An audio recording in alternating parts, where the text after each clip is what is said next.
Hello, Idaho, and thank you for tuning in to the 2022 Virtual STEM Matters celebration. My name is Crispin Gravatt, and I will be walking us through highlights of different programs, efforts, initiatives, etc., to highlight how STEM is happening all over Idaho, because STEM matters everywhere. Today, we are highlighting a really successful initiative that ties literacy and STEM to create a new generation of leadership right here in Idaho. And here to tell us a little bit more about the program is the executive director of the Association of Idaho Cities, Kelly Packer. Hello, Kelly. Thanks for joining. Also joining us Hello, today. it's great to be here, Crispin. Also joining us today is Mishi Kirkman, a program manager with the Association of Idaho Cities. Hello, thanks for having us. Yeah, really excited to have you here. We're getting a little feedback, I think from Kelly. There we go. Technical issues. We'll figure them out eventually. All right, so to kick things off, Mishi, why don't you tell us a little bit about the organization that you work for and the work that you do? All right, so the Association of Idaho Cities is an association that supports city leaders all over Idaho. We offer training, we offer technical support, advocacy at the Capitol and at the White House.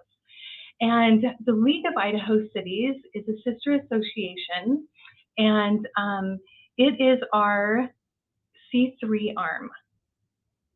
And we have, through the League of Idaho Cities, created this program to tie literacy with STEM.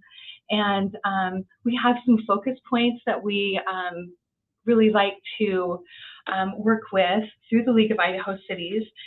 They include education, youth leadership, health and wellness, and all kinds of topics that we can support our cities with. Awesome.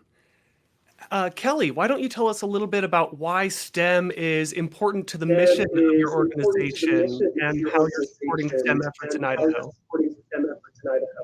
Great, that's a wonderful question. You know, I don't think people recognize necessarily all of the various applications that STEM has in communities and in cities and counties and state government alike.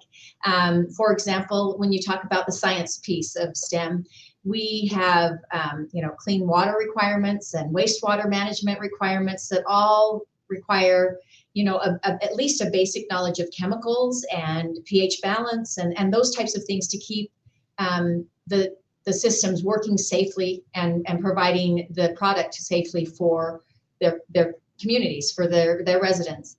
When you talk about technology, there's a vast array, and anymore that's continuing to grow, especially with the pandemic and the need for virtual meetings. But there's also cybersecurity applications and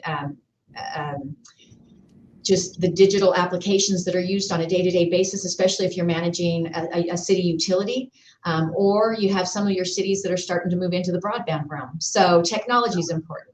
Then you look at engineering, and just about everything that's done in a city requires some form of engineering experience and knowledge, or at least a great partnership with local engineers. You've got everything from street maintenance and sidewalks and curbs and the lights that run in the cities, the parks and rec needs, etc. I mean, we could go on and on. You've got subdivisions, and when you're looking at planning and zoning and thoughtful growth decisions, that managed growth in cities, you've got to have a basic understanding. And then math, it's everywhere, right? You've got budgets that you've got to put together. You've got to put together numbers and informational pieces for your residents when you're going to have public hearings on bonds and levies. And you've got rate calculations that you have to justify to the federal government and the state government and make sure that you're not charging too much or too little for the long-term maintenance needs. I mean, I could go on, but STEM is involved in cities everywhere. Yeah, I'm another hat that I wear. I serve on the Public Works Commission in my city, so I can see sort of how it's all so interconnected when we are working with some real life things. So, Mishi, tell us a little bit about the Readers Becoming Leaders program. sort of what are the goals and what does the program look like? Oh, you're on mute. Let me get you off mute. There we go. So we want to give a lot of credit to Kelly for bringing this to light. She served in many capacities as an Idaho leader, and she's noticed there's a need for leadership training in our youth. And so as we looked at the importance of STEM applications, we went out and talked to our cities and said, what do you guys need, right? And based on that information, we wrote a book and an activity book, and we tied it to how cities work. And we tied it to what our cities are doing every day to use STEM. And just like we've all said, and I can't tell you how excited I am when I get to go out and talk to these kids about it, because it's things that they're doing all day long, every day. They see it, but sometimes we don't connect the dots. And quite frankly, there's a lot of adults, including me, that don't always connect the dots. So this program is set up so that our city officials will contact a third grade class, or 2 or 3, depending on how many want to participate, and they'll read the book to them. They review the workbook, which gives all kinds of samples of these applications. Then some cities are also taking their public works with them. So these kids get to go out and take a tour, and they actually listen to who's running the paver. And the guy talks about what he needs to know. They got to see backhoes and garbage trucks and fire engines. And what we heard was, we love seeing emergency vehicles. And now we get to see all of these other vehicles, the paint truck. Anyway, the kids have loved it. We have them fill out an entry form. We're giving cash prizes so that we can support Idaho classes all over Idaho. And when they fill out this entry form, we ask them a couple of questions. And you can imagine we've had some really great responses. Some are a little bit out there, but some of them are very thoughtful. And it's been eye-opening to see we do have a batch of great leaders up and coming. So yeah, we're loving it so far. Awesome. That's really great to hear. And as you're out interacting with these communities and getting current leaders on board, I'm sure that is building really strong connections in communities in sort of every nook and cranny of Idaho. So as you're out interacting with leaders, whether these are city leaders or if they are sort of technical experts in these public works type projects, so what are you hearing about why leaders are supporting STEM initiatives and STEM literacy in their communities, developing these STEM skills? Well, we're hearing things like, we need our Idaho kids to stay here and work. We need a workforce, and we need them to be STEM literate. And so they're so excited to be able to share these things. A lot of these workers are talking to them about what a great career choice they've made. And creative problem solving is really a big focus of this program. And we want to get the kids excited about it. And that's a key ingredient of being a leader, right? When you're in the leader boat, you're solving problems quite a bit of the time. And if we can get them excited about it and realizing this can be creative, and you can come up with out of the box ideas, and I'm noticing that mayors are inviting the students to come down and visit them at City Hall. Don't be afraid of us. We want to know you, and we want you to be involved, because the more you know, we're hoping we go and spread it with the parents too, right? So now the parents are starting to remember, or they make these connections that some of us either lost or we didn't know, right? We're all busy right now. And so bringing a connection, I think that Idaho feels a little bit of that we've been disconnected. And sometimes there's this good guy, bad guy, right? But what I see with this program is it comes in and it brings understanding. We bring a civility piece to this book. that helps the kids to see, you know what, problems can be frustrating and they can make you mad. But if you stop and we listen to each other, we really can come up with those solutions. And we all have a responsibility. That's another piece that our kids are seeing is, you know, I think it was Mayor Petrie when he was reading to his kids, he said, we talked about taxes in the book. And he says, how many of your parents like taxes? And all the kids said, no, none of them. Mm-hmm. And he said, but what would we do without taxes? And you know, we heard some really good responses. Like, well, we wouldn't have water and we wouldn't have a city park and we wouldn't have a lot of these things. So I think that that's going to build a memory and a connection between our residents and our cities and really come together and recognize that we all need to be a part of our community and bring that civility piece back. Yeah, and it sounds like it coupled with some of this STEM, sort of STEM initiatives, STEM programming, and building those skills, coupling that with sort of the civics education and the practical application of those skills, sort of literally in our backyards, is proving really impactful to the students who participate in the program. Absolutely. So Mishi touched on that a little bit. I would like to hear from you, Kelly. What are some of the biggest challenges you're seeing around the state? And what are some of your hopes for the future of this program and the generation of leaders that you're developing? Thank you. That's a great question. I would say the biggest challenge, and one of the reasons we actually worked on Readers Becoming Leaders, is that application piece. So often, I know I'm guilty of it, when I decided to become a city councilwoman, 14 years ago, I didn't know what I didn't know, right? I didn't think about how STEM applies to the many decisions I would have to make.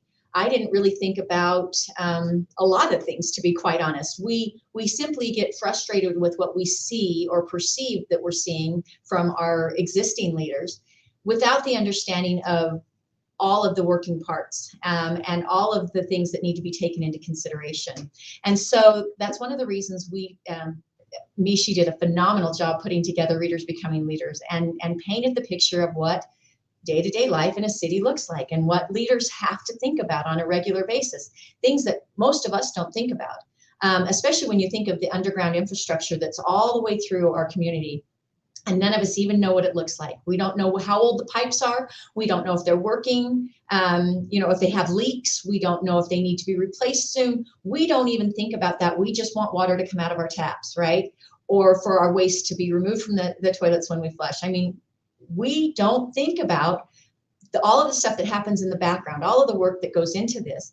And so writing this book and opening parents and kids' eyes to the fact that these are not necessarily easy decisions, but they're daily decisions, and that leaders deal with a lot more than we think about. It's not just about whether or not we're going to have your rate be $65 this month and $100 next month. It's bigger than that. It's what are the needs of this community and how do we most effectively and thoughtfully provide those with all of the varying degrees of experience and knowledge we have to have and probably lack in most cases. So, I think that's the biggest challenge is helping our current leaders and our future leaders recognize the vastness to running and being a leader at any level. Awesome. So, what advice do you have for students, parents, communities all over the Gem State who are looking at building their community in the future? What should they start doing now to set themselves up for success? I think that's a great question. If you don't mind, I'll answer it because I've sat in both a city council seat as well as a legislative seat for a number of years. And I think the most important thing is for individuals to get involved. If you don't like what you're seeing, but you're not taking the time to go to meetings or to reach out and ask the questions you need to, then you're as much at fault as the individuals that are trying their best to lead. I've said it many, many times, and I will continue to say it. Leaders are only as good as the information they receive, because there's no way that just because Kelly Packer got elected to a position, does she automatically and magically know all that there needs to be known to make good informed decisions, right? No, I'm still the same person I was the day before the election. I just now have responsibilities that I didn't once have, right? I don't have any additional knowledge. And so everyone's needed in order to make successful, thoughtful solutions to the varying problems that leaders face. And so I first and foremost would say, get involved, ask questions, make phone calls or send emails and communicate with those leaders that are in those seats. And if you want to get involved, all the better as far as being involved in the ongoing conversations that are happening now. So you have, again, a little bit of understanding about what you're going to go into when you take that on that role. Also, I think I would really encourage schools and educators to do a better job of applying STEM and the other things that they teach to the day-to-day uses, right? I remember back in school with the reading and the math and all the various projects that we worked on that, yeah, I was learning something, and sometimes I really loved what we were learning. I didn't necessarily understand how that would correlate in my life and be needed down the road. And so these types of things with Readers Becoming Leaders, or the having the equipment and the kind of the field trip setup that we have had with the Readers Becoming Leaders, so they can see that when you're talking about this is where it would maybe be applied in everyday life, makes it real for the student, and I think encourages them to look at those careers as possibilities moving forward. Yeah, I can speak from my experience getting involved in my community. I never expected that the water science that I learned in 8th grade would help me become a leader in my community and make decisions around the way that our water works, the way that our waste moves out of the system. And so you never know. The base of knowledge that you're building may help you build your life better wherever you end up. So, what else do you really want folks to know about this effort, about STEM in communities, and becoming a leader generally? I'd like to say we're surrounded by geniuses.